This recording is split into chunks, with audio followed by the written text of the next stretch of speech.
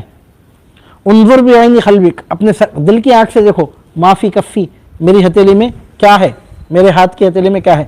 یعنی دیکھ تو دل کی آنکھ سے کہ میری ہتھیلی میں کیا لکھا ہے. راوی کہتا ہے کہ بمجرد ہاتھ رکھنے حضرت کے شیخ حماد کو بے ہوشی ہو گئی. پس حضرت نے جب ہاتھ اٹھا لیا شیخ حماد نے آنکھیں کھول دی. سرکار غوث پاک رضی اللہ تعالیٰ نے جیسے سینے پر ہاتھ رکھا ان پر بے ہوشی کا عالم طاری ہو گیا. پھر جب سرکار غوث پاک رضی اللہ تعالیٰ نے ہاتھ اٹھایا تو ان کے ہوش ٹھکانے لگے، بے ہوشی ختم ہوئی، ہوش میں آئے. پس حضرت نے جب ہاتھ اٹھا لیا شیخ حماد نے آنکھ کھول دی اور کہا.